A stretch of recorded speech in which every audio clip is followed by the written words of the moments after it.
Hello বন্ধুরা, HD লাইফে তোমাদের সবাইকে স্বাগত।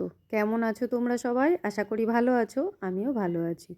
তো বন্ধুরা, তোমরা দেখতেই পাচ্ছ আমি এখানে একটা প্যাকেট নাড়াচাড়া করছি। তো আসলে সকালবেলায় আজকে চলে গেছিলাম বাজারে, আর বাজার থেকে যে জিনিসগুলো এনেছি সেগুলো হচ্ছে এখানে গাজর, টমেটো, কাঁচা লঙ্কা আর ধনেপাতা আছে, আর কয়েকটা বিনস। আর এদিকে দেখো ছোট্ট একটা তেলের বোতল আপাতত আমি এনে নিয়েছি, কেননা সর্ষের তেলে রান্না হলেও সাদা তেলটা টুকিটাকি ভাজাভুজি করার জন্য কিন্তু লাগে। আর এনেছি একটু মাছের মাথা, আজ কিন্তু মাছ আনিনি, শুধু মাছের মাথাই এনেছি, কেননা ঘরে দেড়খানা চাল কুমড়ো রয়েছে। সেদিন অর্ধেকটা কেটে ডালে দিয়েছিলাম, বাকি অর্ধেকটা রয়েছে আর একটা গোটাই রয়েছে। তো সেইটা দিয়েই আর এই মাছের মাথা দিয়ে রান্না করব। চাল কুমড়ো শুধু রান্না করলে আমাদের ঘরে না কেউ খেতে চায় না। তো চলো আগে এটা ধুয়ে নিই, ধুয়ে রেখে তারপরে একটু টিফিন করব। টিফিন বলতে শুধু কয়েকটা রুটি করব, আটা মাখাই আছে।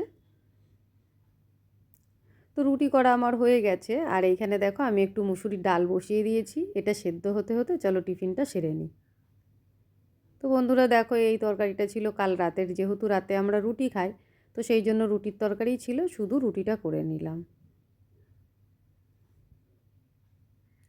তো টিফিন সেরে চলে এসেছি, এসে দেখো এই যে আমি শাক কাটতে বসেছি।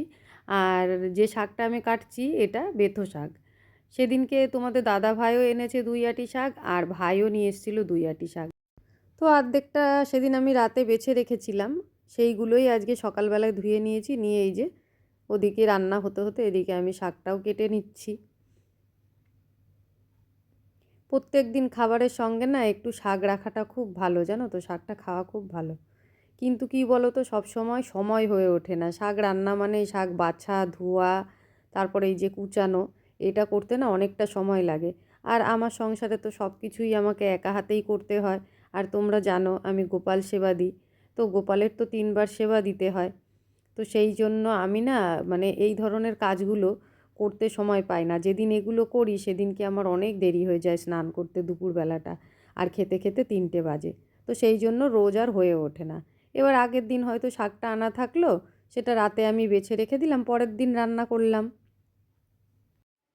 তো বন্ধুরা দেখো, শাক কুচানোর পর ডাল ফোড়ন দেওয়া হয়ে গেছে, শাকটাও আমার রান্না করা হয়ে গেছে। এখন এই চাল কুমড়োটা রান্না করলেই হয়ে যায়। তো প্রথমে আমি মাছের মাথাগুলো ভেজে তুলে নিয়েছি, নিয়ে দেখো ওই তেলের মধ্যেই এখন একটু ফোড়ন দিয়ে দিচ্ছি। আর ফোড়নে দিলাম একটু তেজপাতা, একটু শুকনো লঙ্কা আর একটু জিরে। তো তেলটা এতটাই গরম হয়ে গেছিলো, দেখো ফোড়নটা দিতে দিতেই কিন্তু একটু পোড়া পোড়া ভাব এসে গেছে। এবার চাল কুমড়োটা আমি এর মধ্যে দিয়ে দেবো। তো চাল কুমড়োটা আমি আগেই গ্রেটারে গ্রেট করে রেখেছিলাম, গ্রেট করে তারপরে ভালো করে চিপে চিপে জলগুলো সব বার করে দিয়েছি। কেননা চাল কুমড়োর জল বার করে না দিলে এটা কিন্তু রান্না করলে একটু টক ভাব এসে যায়। এর মধ্যে কিন্তু আমি আর কিছু দিইনি, যে ফোড়নটা দিয়েছিলাম, ফোড়ন দেওয়ার পর একটু নুন হলুদ শুধু দিয়ে দিয়েছি। এবার মাছের মাথাগুলোও দিয়ে দিলাম। আর মশলা বলতে একটু জিরের গুঁড়ো দেবো, আর কিছুই দেবো না। আর কাঁচা লঙ্কা তো সঙ্গে চিড়ে রেখেই দিয়েছিলাম, তোমরা দেখেছই।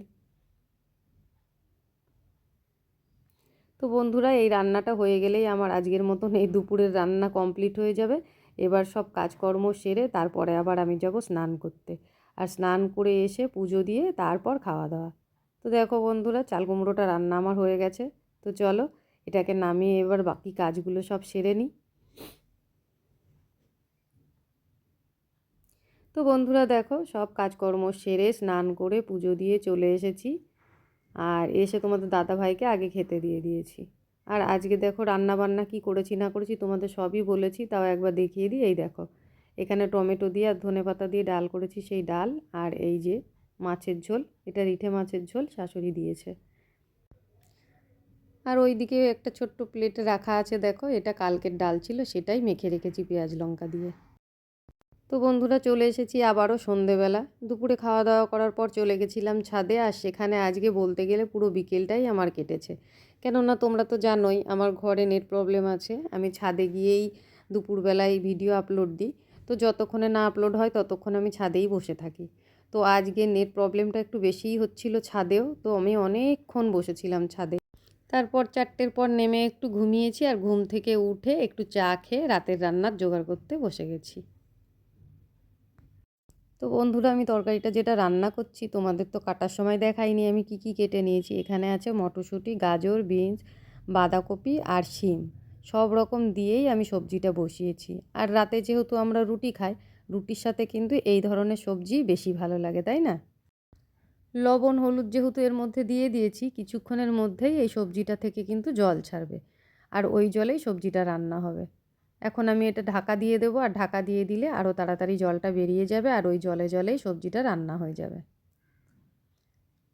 আর এদিকে দেখো, সবজি কাটতে বসার আগে আমি আটা মেখে রেখেছিলাম, রেডি করেও রেখেছি। ওদিকে তরকারিটা হতে হতে এদিকে রুটিটাও আমার হয়ে যাবে। তো চলো বন্ধুরা, আজ রুটি বানাতে বানাতে তোমাদের সঙ্গে কিছু বাস্তব অভিজ্ঞতা শেয়ার করি। তো বন্ধুরা, আমরা মেয়েরা প্রথম থেকেই যখন মা বাবার কাছে থাকি, মা বাবা যখন কোনো কথা বলে বা সংসারে ধরো কোনো কাজকর্ম করতে বলে, আমরা সেই সময় কি করি, মাকে হয়তো মুখের উপরে বলে দিলাম যে আমি করব না বা পারবো না। আর আমার তো বাবা নেই, আমার ব্যাপারটা আলাদা। ছোট থেকেই আমার বাবা নেই, খুব ছোটোতে বাবাকে হারিয়েছিলাম। তো সেই কারণে বাবার কথাটা আমি এক্সট্রা করে তোমাদের বলতে পারছি না। তো যাই হোক, আমার মা খুব কষ্ট করে আমাদের 3 বোনকে মানুষ করেছে, আমরা 3টে বোন। তো সেই সময় মা যদি কোনো সময় কিছু বলতো, আমরা হয়তো মাকে বুঝতাম না। এটা প্রত্যেকটা মেয়ের ক্ষেত্রেই হয়তো হয়, প্রত্যেকটা মেয়ে শ্বশুরবাড়িতে এসে এটাই ভাবে যে বিয়ের আগে মা বাবা যে কথাগুলো বলেছে, হয়তো মা বাবার সব কথা শুনিনি, কিংবা কোনো কথা হয়তো কোনো কাজ বলেছে, এটা কর ওটা কর, মা বলেছে, মায়ের মুখে মুখে হয়তো দুটো কথা বলেছি। কিন্তু বিয়ের পরে মেয়েরা বুঝতে পারে যে সেই সময় হয়তো মায়ের সঙ্গে বা বাবার সঙ্গে মুখে দুটো উত্তর দিয়ে ভুল করেছি। আর কে কী ভাবে না ভাবে আমি জানি না, আমার এটা মনে হয়, এটা পুরোপুরি আমার ব্যক্তিগত ব্যাপার, তোমাদের সঙ্গে শেয়ার করলাম। তারপর যখন আমরা সংসারটা পাই, সংসারে এসে শ্বশুরবাড়ির লোকের, স্বামীর মন জয় করার জন্যে আমরা সব কিছু করি। প্রথমে বাবা মাকে ত্যাগ, তারপরে আস্তে আস্তে আস্তে আস্তে বাপের বাড়িটা পুরো ত্যাগ করে ফেলি। সংসারটা আমাদের কাছে এমন হয়ে যায় যে ওইটা ছাড়া আমাদের জীবনে কিচ্ছু নেই। কিন্তু তারপর একটা সময় গিয়ে দেখি যে মেয়েদের জন্য আসলে কেউ কিছু ত্যাগ করে না। আমরা যেরকম সব কিছু ত্যাগ করে দিই সংসারের জন্য, কিন্তু আমাদের জন্য কিন্তু কেউ ত্যাগ করে না। তাই বন্ধুরা, প্রত্যেকটা মেয়ের উদ্দেশ্যেই আমি বলছি, নিজের ভালো থাকা, নিজের যত্ন, নিজের ভালো মন্দ সবটাই কিন্তু নিজেদের ভাবা উচিত, তাই না? আমি যদি কিছু ভুল করে থাকি তোমরা অবশ্যই কমেন্টে জানিও। তো চলো বন্ধুরা, অনেক কথা বলে ফেললাম। কথা বলতে বলতে দেখো আমার রুটিটাও প্রায় হয়ে গেল। এখন রুটিটা হয়ে গেলে আমার আর কিছু কাজ বাকি আছে। আজ জানো তো বাসনগুলোও গোছানো হয়নি। তো এখন রুটি হয়ে গেলে আমি বাসনগুলো গুছিয়ে নেব, রান্নাঘর পরিষ্কার করব। তো চলো বন্ধুরা, বাকি কাজগুলো সেরে নিই। তো দেখো, রুটিটা আমি একটা বড় গামলা দিয়ে ঢাকা দিয়ে দিলাম, কেননা এই রুটিটার জন্য না ঘামবে।